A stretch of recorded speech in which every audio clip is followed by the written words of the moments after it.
17 подсекций. Я посмотрел программу, на некоторых из них очень такой плотный график. И мне хочется пожелать успехов вам всем, чтобы вы получили удовольствие от общения с коллегами, постарались максимально качественно представить свои результаты.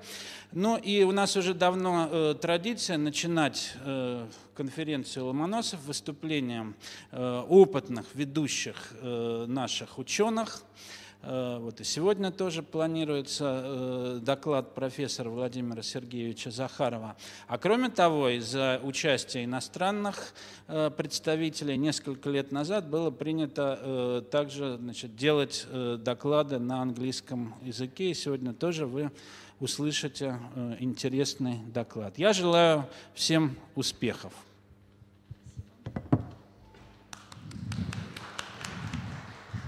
Владимир Сергеевич, пожалуйста, доклад.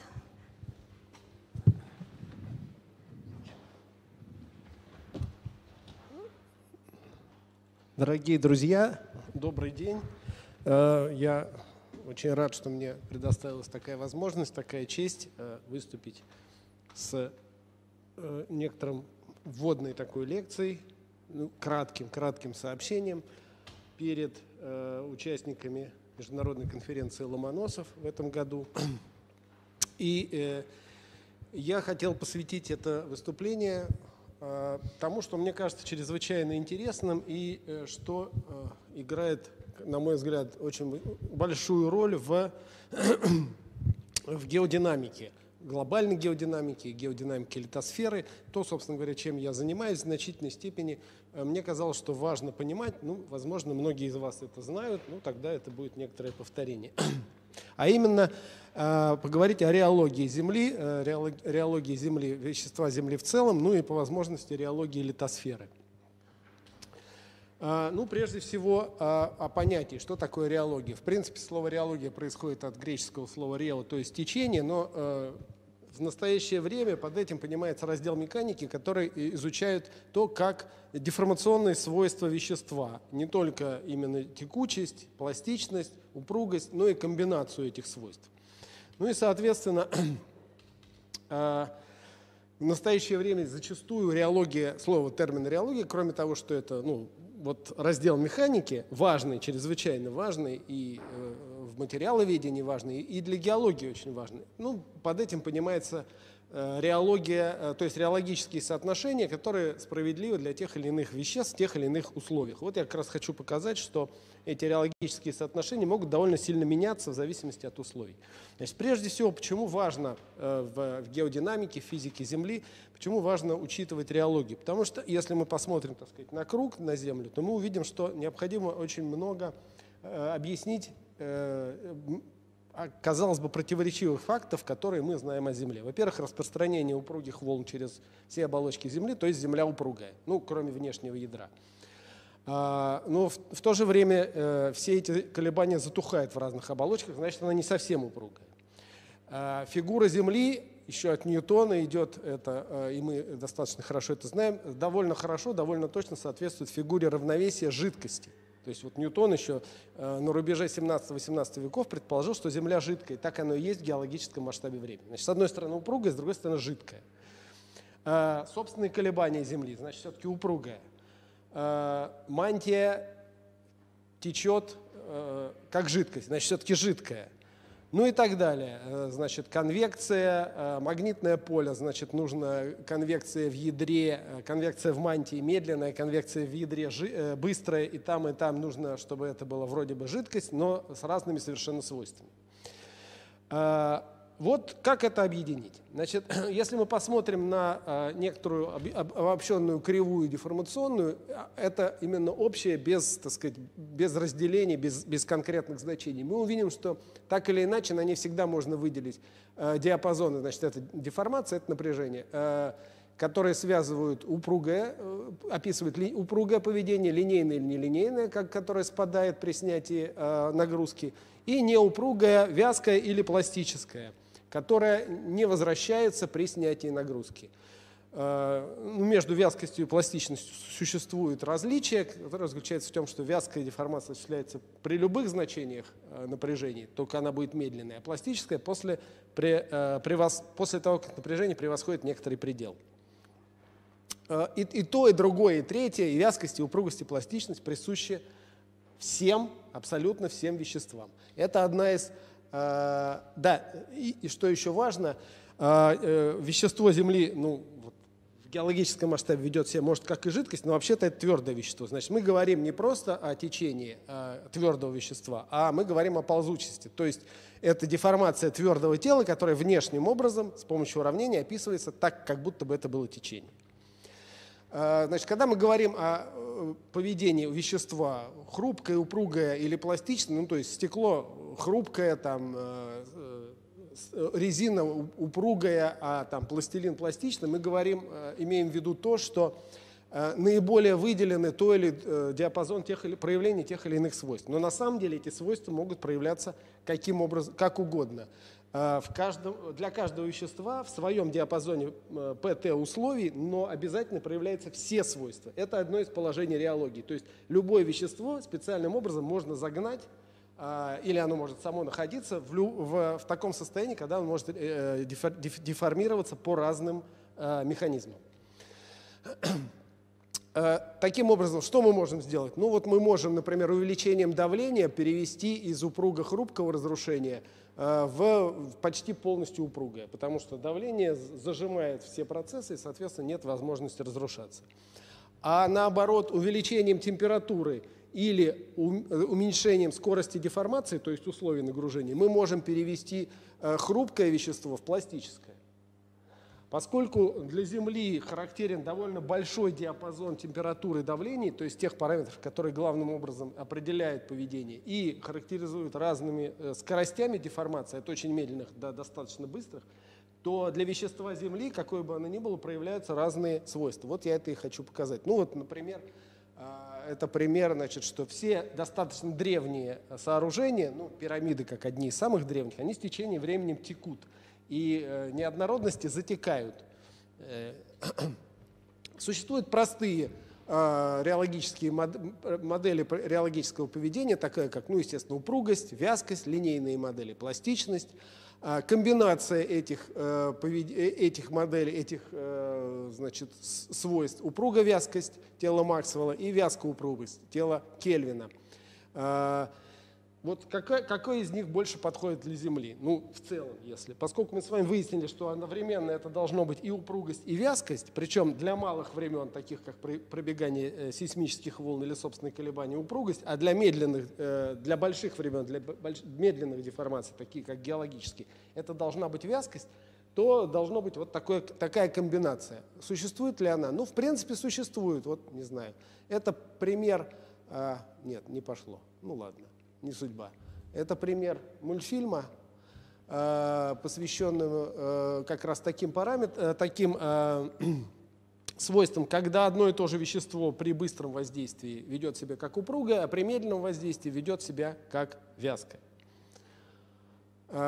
Посмотрите для молодых, посмотрите программу Галилея, так называется, «Не ньютоновские жидкости». Прекрасный выпуск этой программы, замечательный, хотя она уже давно закрыта, лет 10 назад эта программа была, но она очень хорошая, я на лекциях ее всегда использую. Извините, что не пошло.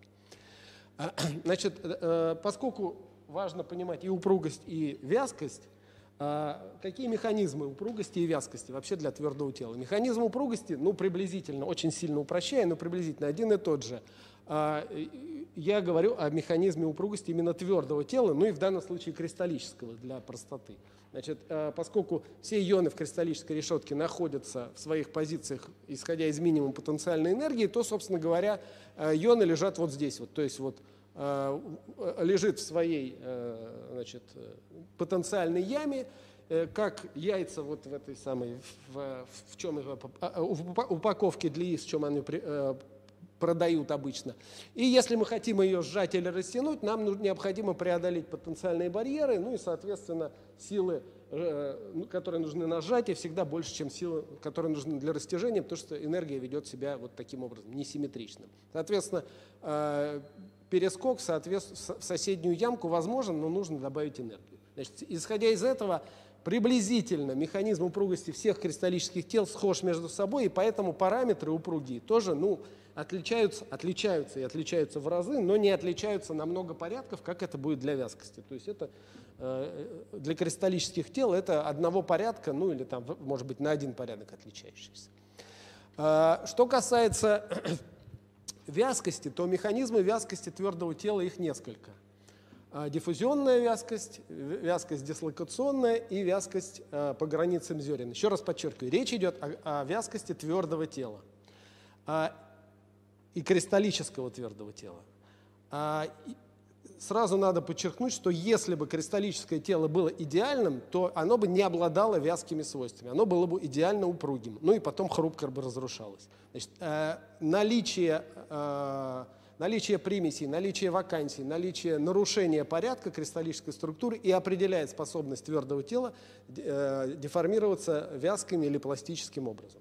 Значит, очень коротко, диффузионная ползучесть связана с тепловым движением, перескоком разного рода ионов в имеющиеся вакансии. И если мы в обычном состоянии оно хаотическое, поскольку тепловое, если мы прикладываем внешнее напряжение, то оно приобретает, кроме хаотического, направленное движение, и это обеспечивает вязкое течение по диффузионному механизму, и оно дает известный закон ньютоновской вязкой жидкости. Напряжение пропорционально скорости деформации с постоянным коэффициентом, который называется динамическая вязкость. Вязкость зависит от температуры, естественно, и падает с ее увеличением.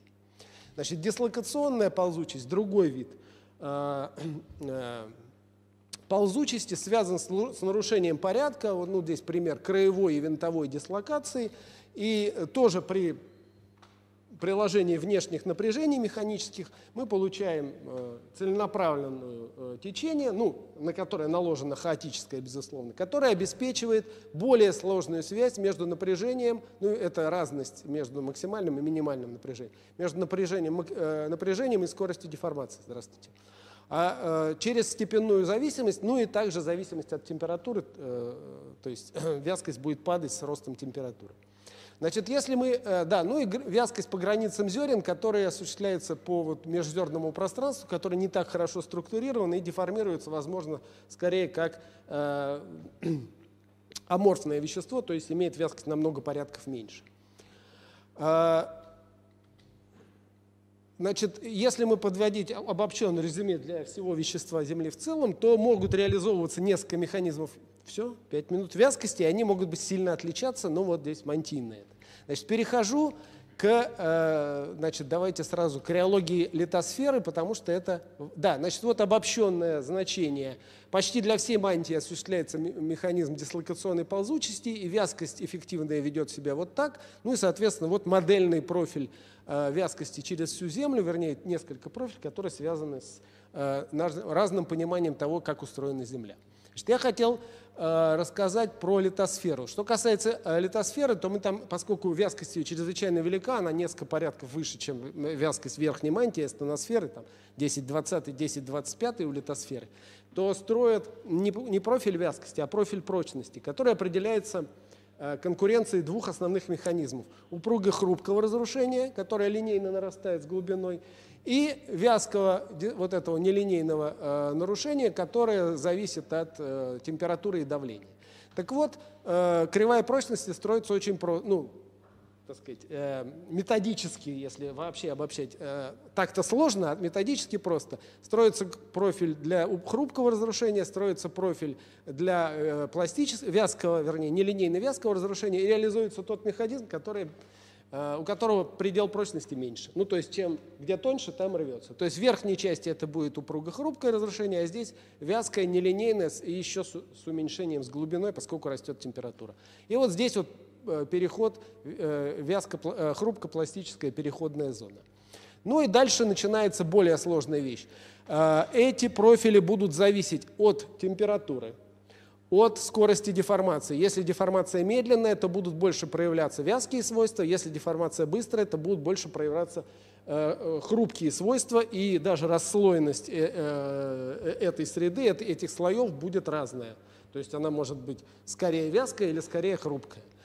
Зависит от того, да, от литологии, поскольку для каждой, если у нас многослойная среда, кора расслоенная и вещественно расслоенная, дальше литосфера, для каждого из литологически разного слоя мы берем вот такую же, строим зависимость, и получается, что литосфера представляет собой такой слоеный пирог, чередование компетентных и некомпетентных слоев, но мало того, что они разные. Да, зависит от того, сжатие это или растяжение. Получается от температуры, значит, и чем выше температура, чем больше тепловой поток, тем больше проявлены вязкие свойства, тем меньше проявлены хрупкие свойства.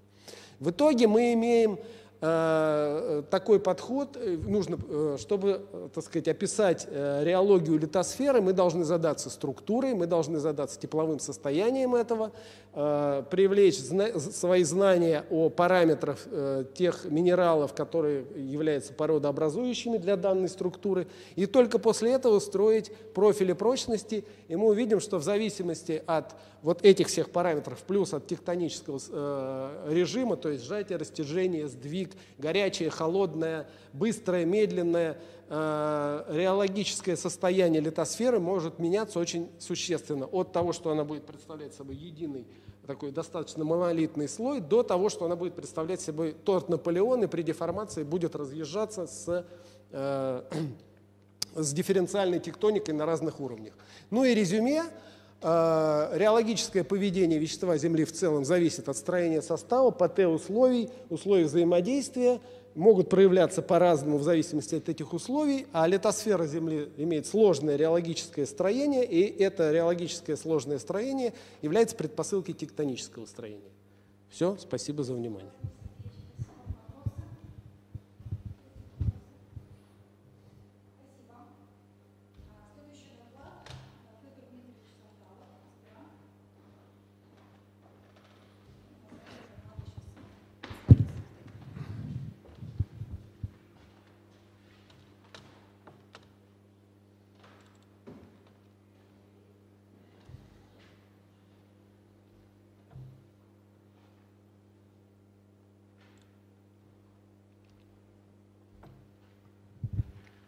Раз. Good afternoon, dear colleagues. My name is Fedor Sandalov. I'm a PhD student of Moscow State University, Geological Faculty, Department of Mineralogy. And today I would like to tell you about main mineralogical features of the red planet. I should say that this is the first planet after Earth, mineralogy of which was investigated more or less in detail. So scientists have already known a lot about Martian mineralogy, but there are too many things stay uncertain, and too many observations are still difficult to explain. The purpose of my report is not to embrace all information about mineralogy on Mars or any geological processes of mineral formation on the red planet, because I found this task quite challenging and time-consuming for one person. In opposite, my intention is to give a short and brief review of mineralogical data obtained by different devices, and my aim is to highlight key features of Martian mineralogy.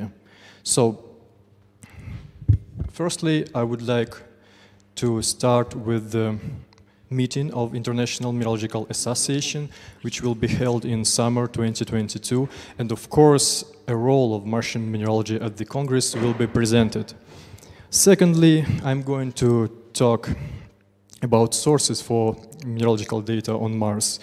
In particular, we will discuss Martian meteorites and rovers.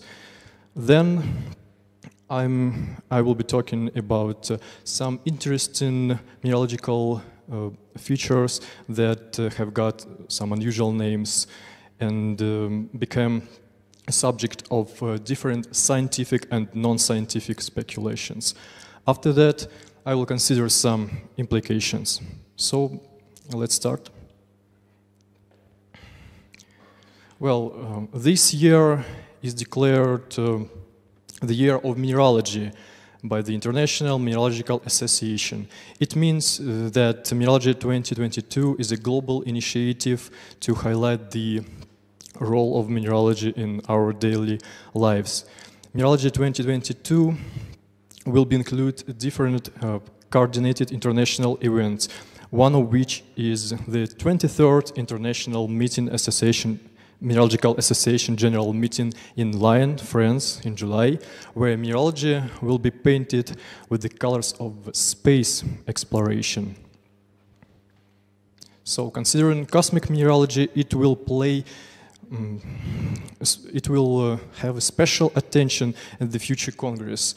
So, from this slide, you can see submission topics of the future Congress, and the first one is extraterrestrial mineralogy, which include 10 subtopics. One of them are, I should highlight them, alteration mineralogy on Mars, Mars mantle mineralogy, and primary mineralogy on Mars. So, as you can see, Martian mineralogy is one of key topics at the most important meeting of all mineralogists worldwide this year. So, let's go further. And yeah, here we will be talking about different sources for mineralogical data on Mars. There are 3 of them: Martian meteorites, Mars orbiters, and of course Mars rovers. So Martian meteorites are being investigated directly on Earth. It's considered that their investigation could provide mineralogical and petrological composition of Martian crust and upper mantle rocks. But Martian meteorites we will be discussing a little bit later in detail. So the second source for mineralogical data is Martian orbiters, which are spacecraft that allow to measure geochemistry or mineralogy of the Martian surface distantly from the orbit. So it also can help to create maps of distributions of different chemical elements on the Martian surface. However, this method is a quite unreliable tool in terms of identification of mineral species on Mars. And the last but not the least is Martian rovers, special devices designed for planetary explorations, of course, that are usually well equipped with advanced instruments for investigation Mars mineralogy, petrology, soils, Martian rocks, and minerals in situ. So sometimes they even can find some space bodies on the Martian surface, like this beautiful meteorite, iron meteorite, found by the Opportunity rover. Okay, here you can see a short review of instruments that were used for mineral investigation on Mars and gathered data about Martian minerals, which was made by Ellman and Edwards in 2014. So thus, from 1997 till, I guess, 2014, there were 4 orbiters and 3 rovers that had been contributing to obtain mineralogical data on the Martian surface. Such instruments as thermal infrared point spectroscopy, Mössbauer spectroscopy, and the recent one, X-ray diffraction tool, were used for investigation Martian mineralogy. As a result, various both primary and secondary minerals were successfully detected on Mars. From the table you can see some of them, like olivines, orthopyroxenes, clinopyroxenes, plagioclase feldspars, which formed due to basaltic volcanic eruptions on Mars. There are also some Accessory minerals like pyrrhotite or magnetite are presented. Secondary mineralogy are mostly presented by phyllosilicates, clay minerals in particular. Also there are oxides like hematite, one of the most widespread oxide on Mars, and hydroxides, carbonates, sulfates, amorphous silica, chlorides, etc. I just want to notice that some of these minerals like smectites or sulfide jarosite point to the aqueous environments and water fluids that existed on Mars in the past. Well, now we will be talking about Martian meteorites. From almost 70,000 meteorites ever found on Earth, only 330 of them are Martian. So Martian meteorites are divided into 5 groups.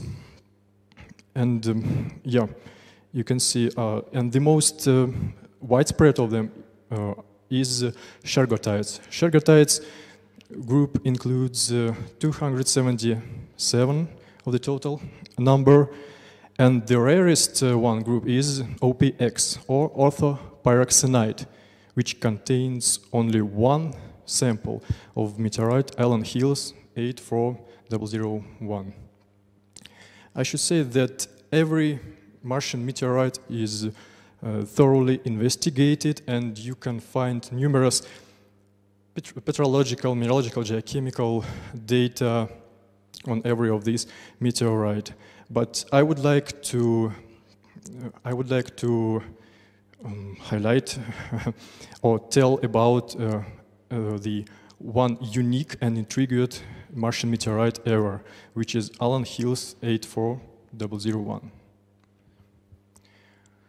This meteorite is orthopyroxenite, almost 2 kilos, and was found in the Allen Hills region in Antarctica in 1984. Allen Hills meteorite is the most well-known Martian meteorite. Even Bill Clinton dedicated his speech to this piece of cosmic rock in 1996. He said, "Today, Rock 84001 speaks to us across all those billions of years and millions of miles. It speaks of the possibility of life," and so on. So this meteorite became popular after a publication in Science Journal in 1996. The authors of this publication, McKay and others, found in this meteorite abundant organic compounds associated with carbonate globules. Also, they found magnetite grains and unusual elongated nano-sized features that you can see from this photo in the right corner.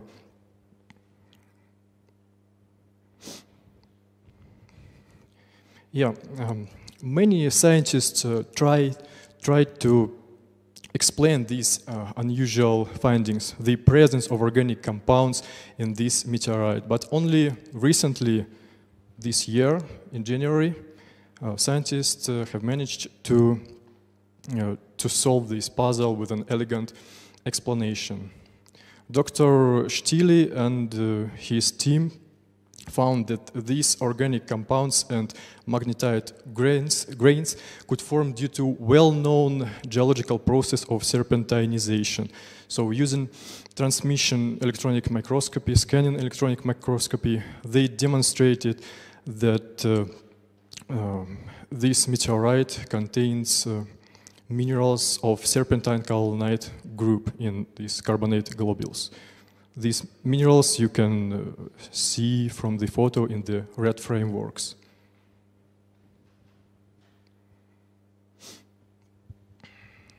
Okay, let's talk about rovers on Mars. So the first rover that could successfully operate on the other planet of our solar system was Sojourner in 1997. It has only 4 instruments on board. Then the first inspiring meteorological data was was obtained by the Opportunity rover and its twin brother Spirit. It has only 5 instruments on board. And after that, Curiosity in 2012 landed Martian surface. It is well equipped with a different advanced instrument, including special CHEMIN instrument, an X-ray diffraction tool for identification mineral composition on Mars. And last year, Juron and Perseverance joined Curiosity on the Martian surface, and 3 of these rovers are still successfully operating on Mars. Well, one of the crucial mineralogical findings of the Curiosity rover was a tridymite identification. It should be noticed that tridymite indicates a silicic volcanism on Mars, so it's resulting in a complex igneous petrogenesis on Mars. But one of the earliest and most intriguing findings was made by the Opportunity rover. So it could take photo of some enigmatic spherules that was nicknamed blubberies or Martian blubberies later. So they are quite small, up to 6 millimeters in diameter, and consist of hematite mineral. And researchers supposed that these mineral spherules could form due to diagenetic processes. So these Martian blubberies indicate the presence of water fluids on Mars in the past. Surprisingly, not all researchers agreed with the interpretation what Martian blubberies are. Thus, 2 years ago, there was an article concerning another, I would say, another explanation of these Martian blubberies, and comparing them with colonies of photosynthesizing mushrooms. It looks like a joke, but recently this hypothesis was taken into account, and in the article that was published in American Mineralogist last year. So the article was dedicated to the formation of Martian blubberies. Having analyzed all previous results, an author of the article pointed to 4 facts supporting the sedimentary origin of Martian spherules. So these concretions are likely formed in sediments from hydrothermal solutions resulting from bolide impact into groundwater or permafrost. However, the true nature of the Martian blubberies remains an enigma. Amazingly, the mushroom hypothesis was nor the first, neither the last speculation proposed by Joseph and his team. Well, almost a month ago, his team published an article concerning other living creatures on Mars, spiders in particular. But NASA scientists considered that this photo contains structures that are Martian blubberies, so hematite spherules embedded into Martian mudstone, and I guess this assumption is likely true. From these 2 pictures, you can see structures that are quite similar between each other. Something that called spiders with organic composition could be just some diagenetic products and contain some magnesium and sulfur in its composition. And of course, there is a mineral called kaiserite, magnesium sulfate that was found on Mars.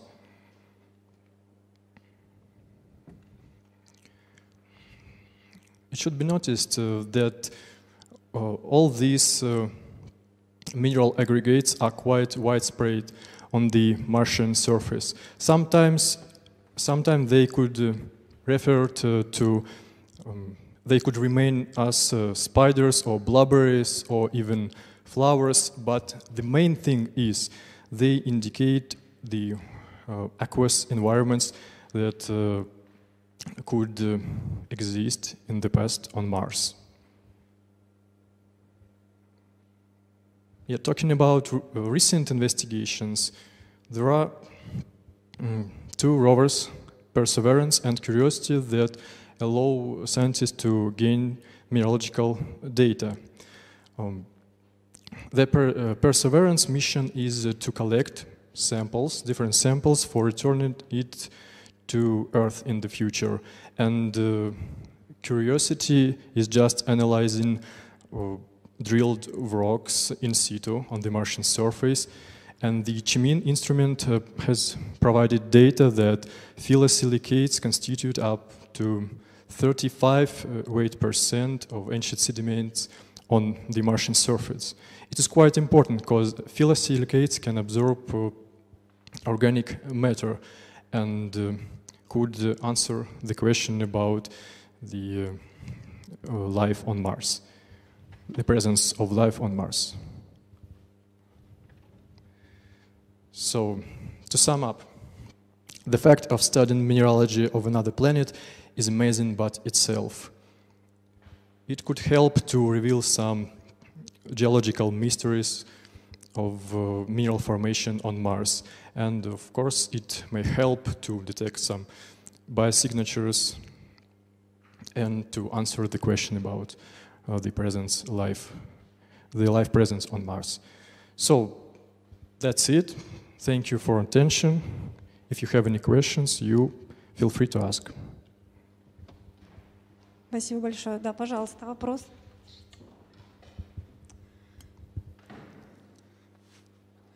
Fedya, no, very nice presentation, review. However, you didn't mention the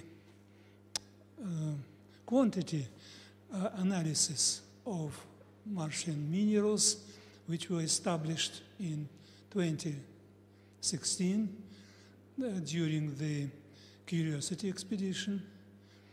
And are you aware of, I would like to say, my publication, which were my papers, which were published in the end of last year and in the first number of Vestnik State, our Vestnik geological series in Vestnik of Moscow State, Moscow University Geology, Bill 10, more precisely. Are you aware of this paper? I would say that if you're talking about the operation of the CHIMIN instrument, yeah? I mean the crystals used in analytical instruments during the Perseverance and Curiosity expedition, let's say, collecting of their samples, and the quantity of minerals which were published by NASA, which are referred to Curiosity expedition, where, as you mentioned, X-ray diffraction instrument, X-ray powered diffraction analysis was realized. Are you aware of this data? In fact, it seems to me that in my lectures, which I gave you. Yeah, of course I've heard your lectures, but as you can see, I haven't used information from your publication for this presentation. Yeah, it was my mistake, but of course. Sorry. Yeah, sure. It would be really helpful. Yeah. Спасибо. Еще вопросы? Спасибо большое. На этом наше пленарное заседание окончено. Желаю вам удачи. Приглашаем вас на наши подсекции и удачи.